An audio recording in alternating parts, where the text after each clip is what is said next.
Cathie Wood. Cathie Wood. Or Cathie Wood. Cathie Wood. Cathie Wood's ARK Invest. Call it the Cathie Wood effect. Cathie's biggest ETF has returned well in excess of 100%. Cathie Wood has had a very strong year. Where she is one of the world's leading investors in innovation and disruption in the public equity markets. This is Cathie Wood. She runs ARK Invest, a Wall Street firm that invests people's money into disruptive fields like AI, robotics, gene editing, and more, with over $50 billion under her management. Well, to be honest, we're up to $50 billion now. And this is what she had to say about the price of Tesla stock back in 2018. Which we think could take the stock, get ready, to $4,000. $4,000? $4,000 if we're right, the bull case. At the time, everyone thought she was crazy and she got a lot of hate for her prediction. And yet, on January 7, 2021, Tesla hit that $4,000 mark a whole 2 years ahead of her prediction, when you account for the 5-to-1 stock split that happened shortly before. On top of that, Cathie saw some of the best returns in the history of money management in 2020. You're having one of the best years in the history of professional money management, catapulting her into one of the most talked about celebrities in the investment world. But that brings up the question. The stock market had an insane year in general after that initial crash at the start of 2020. So is Cathie Wood the next Warren Buffett of disruptive tech? Or just lucky? If you look at her portfolio, it's not really any more interesting than the average 12-year-old's portfolio. So my stance on it is that all she's really done is invested into the same stocks that everyone else invested in. And oddly enough, if you go on Wall Street Bets, you could probably find hundreds of people who have made 10 times the return that she's made simply by putting stock options on those same bets, like on Tesla. And all she's really doing is bundling it up and charging a fee for it. One of Warren Buffett's most fundamental investing rules is simple. Invest in what you understand. Or in other words, invest in your circle of competence. Throwing money at AI, robotics, and gene editing stocks is cool and all, but if you don't know anything about those fields, you're basically gambling. That's where Brilliant.org comes in. Brilliant is a problem-solving website and app that teaches you to think like an engineer in bite-sized, hands-on interactive lessons. If you're watching this video, you're obviously interested in investing in business, so what I love about Brilliant is that it lets you get a great foundational understanding of all these different fields all in one place. They have courses on artificial neural networks, quantum computing, gravitational physics for space exploration, and courses for a lot of the other fields we're going to cover in this video.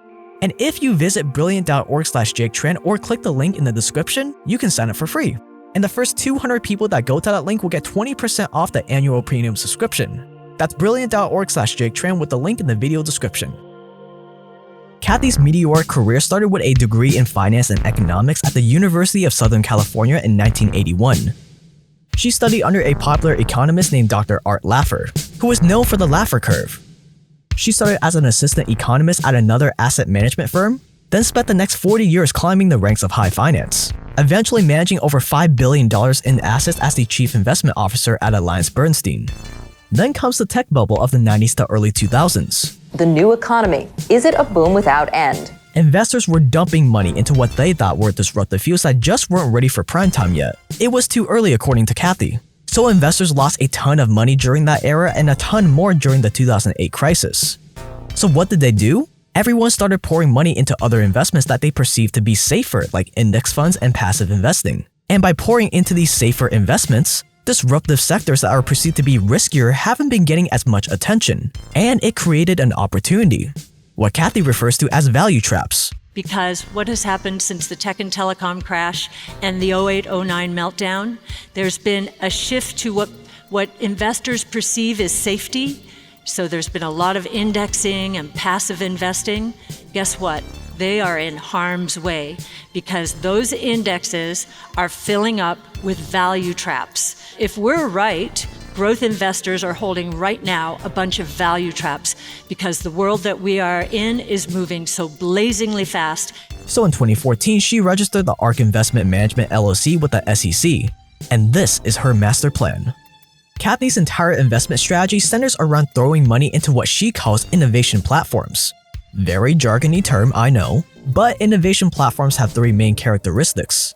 Number 1, costs start high, but as more of the product is produced, the price goes down until it reaches a point of critical mass where a ton of people can all of a sudden afford something like an airplane ticket, and demand explodes with prices rapidly dropping. Number 2, these innovation platforms cut across the economy, different sectors, and spread across the world, like electricity.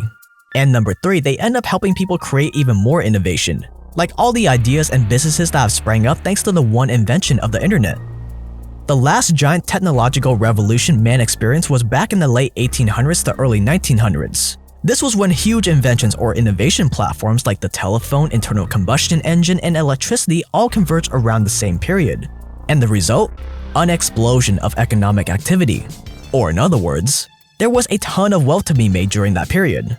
Today, Cathie argues that humanity is at another critical juncture in time. Another period where massive innovation platforms are once again all converging together. And the result is going to be the biggest, fastest period of growth humanity has ever seen.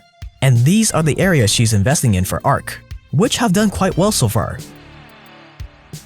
Her company's most popular products are their actively managed ETFs. Basically, you can buy these ARK ETFs like any other stock, and they pull everyone's money together to buy a bunch of stocks that they think are the most innovative. Think gene editing, robotics, batteries, artificial intelligence, blockchain, and coming up, space exploration stocks. All the innovation platforms Cathie thinks are on the verge of convergence like we just talked about. And so far she's done extremely well, with their main ARK Innovation ETF up 45% in the last 5 years compared to the S&P 500, which was up only 15%.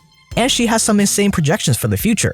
For the next 5 years, we believe our returns will compound at an annual rate of something in the low 20% range. Which are still very optimistic, with the vision of solving the world's biggest problems through allocating capital.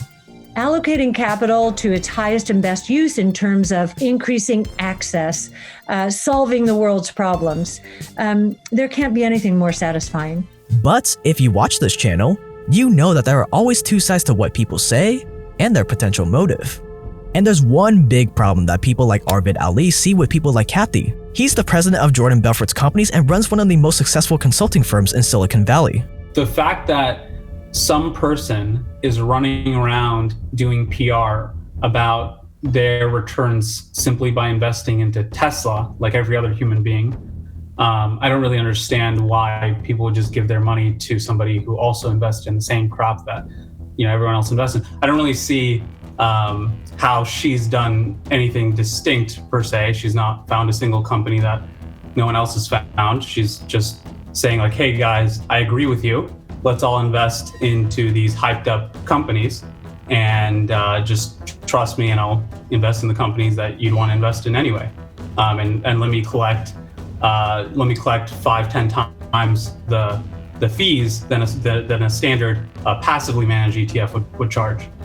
The main critique of Cathie is that it's one thing to open up a hedge fund or a VC firm and offer rich people access to private investments that they wouldn't normally be able to invest in, but public companies that you and I can buy right now on our favorite stock trading app, and promoting your revolutionary investment to not sophisticated investors who wouldn't be able to see past you like sophisticated rich people could.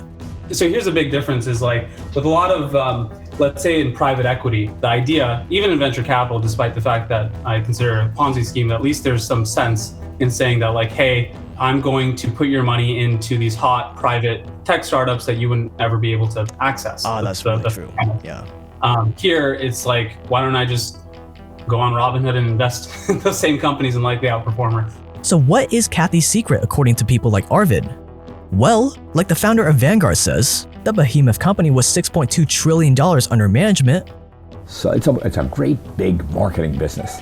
But with more innovation evolving than ever before, how are investors supposed to identify the technologies that could deliver future growth? Step number 1. You want to inspire people by tapping into that religious, sacred aspect of their psychology. The part of them that longs for more, that longs for purpose, that gets inspired by the idea of the future, space travel, curing cancer, solving human suffering. With a God complex, like people who have lost religion, so they're looking for meaning in some kind of end of history. That you're not just giving me your money for the sake of growing your money, but that you're participating in something bigger than yourself that's gonna help the world. Saying we're gonna save the world together, participate in the next tech revolution, and you're gonna make a ton of money in the process is a much easier sell than just saying I'm gonna make money for you if you invest with me.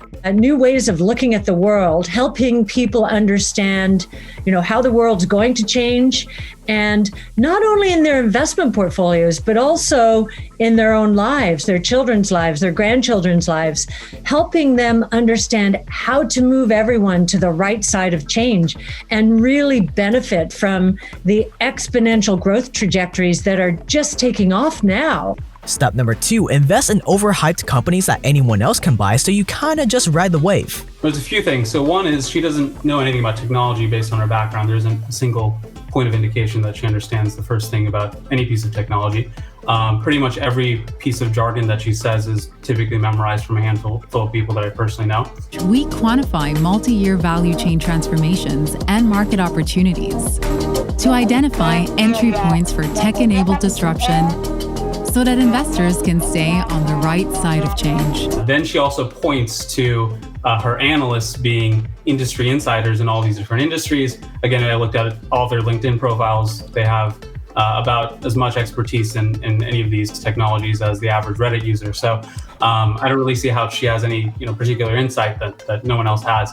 Step number 3, collect huge fees compared to other passively managed ETFs. Her ETFs, for example, all charge around a 0.75% expense ratio, which may not sound like much, but many passively managed ETFs charge as low as 0.03% per year, or 25 times less than Cathie's. Meaning that with $50 billion under management, assuming all of that $50 billion is under a 0.75% expense ratio, which it isn't, some products are higher and some are lower, but assuming that's true, that comes out to around $375 million per year.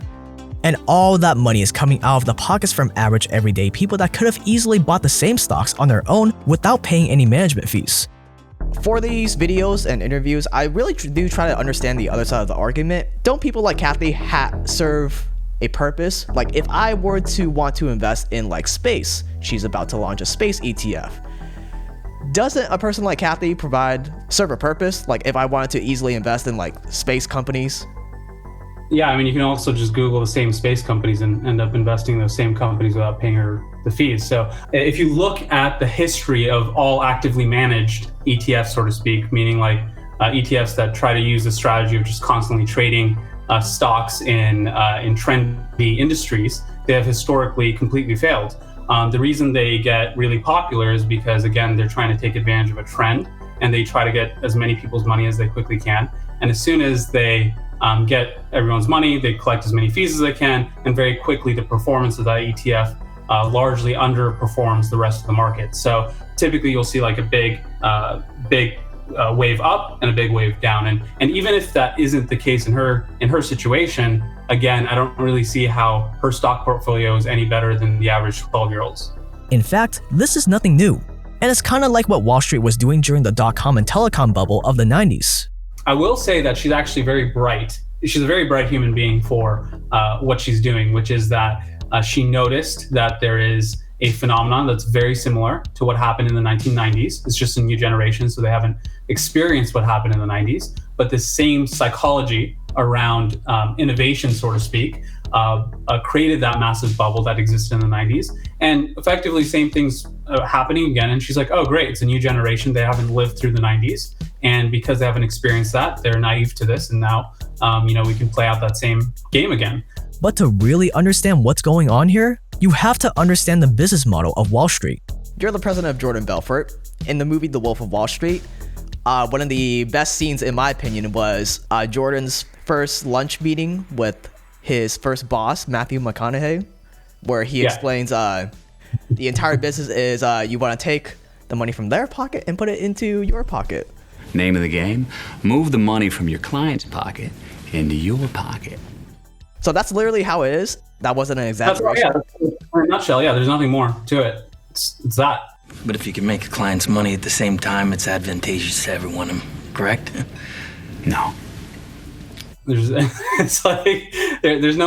more thinking to it. And the reason they make everything so complicated in terms of its terminology, in terms of getting licensed, all this nonsense, is to make it more and more confusing about the simple fact that they're just there to take people's money. Wall Street exclusively exists, more or less, to steal people's money. For anyone who thinks otherwise, they don't really understand how Wall Street works. Quite frankly, most of the analysts in Wall Street don't actually understand this. Pretty much only the executives fully comprehend this. So the point of Wall Street is to take as many people's hard-earned money as you can without them noticing is the idea.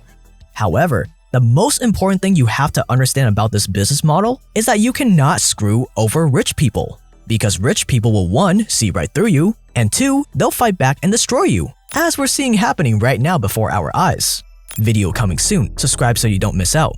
So you want to make sure you only target plebs that are more uneducated. The only people who have ever gone to jail who have come out of Wall Street are the people who made the mistake of taking money from rich people instead of regular people. So for anyone who thinks that something, something positive is happening to the world because Wall Street exists, they don't really understand how that industry operates.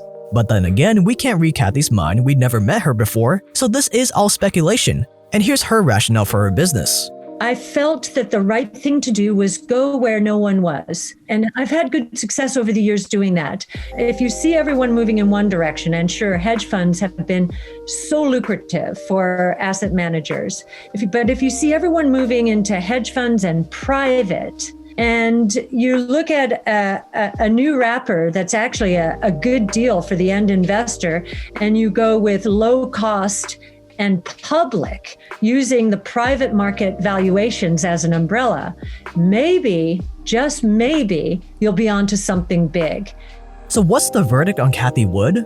On one hand, the argument against her and Wall Street in general makes complete sense.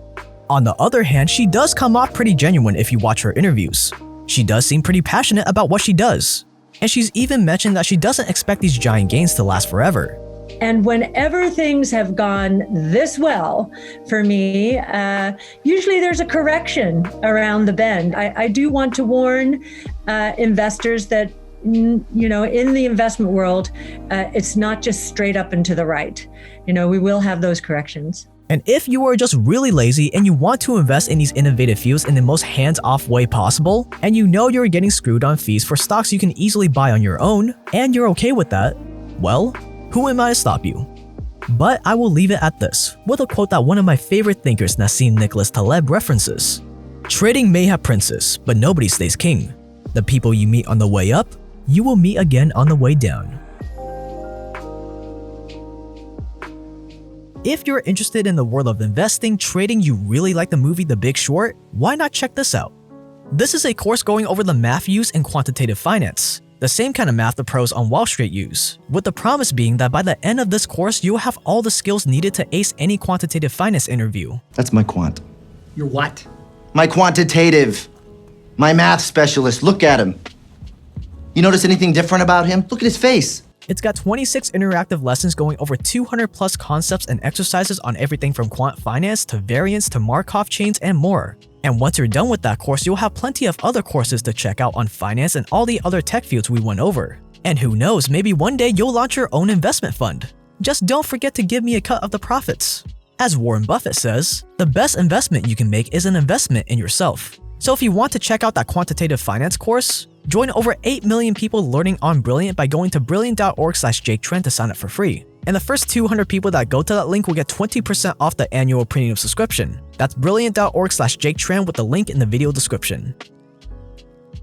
So what do you guys think of Cathie Wood? Are you invested in her ETFs? Should Trend Capital launch our own ETFs? Let me know in the comments below. Arvid, the guy you've seen sprinkled throughout this video, super sharp guy, the president of Jordan Belfort's companies, and a whole list of other accolades that make him a very impressive individual. He's building his own channel where he's revealing a lot more of the world's inside information, as you can tell by the name. Super good stuff that you're not going to hear about anywhere else, and you can check it out with the link in the video description. If you guys want to watch the entire interview I did with Arvid, you guys can check out our new channel, Intellectual Dropouts, where we have dangerous conversations for dangerous minds like yourself. And if you're curious about the meaning behind the name, my rationale for it is that you don't have to be in academia, you don't have to have a college degree, you don't have to be in college to be passionate and curious about stuff like business, geopolitics, philosophy. In fact, everyone should be interested in this stuff. So that is what we're going to disseminate on the new channel, which you guys can check out and subscribe to with the link below. That is all I have for this video today. Thank you so much for watching. You've been awesome. I've been Jake. Stay dangerous out there as always, and I'll see you guys in the next one.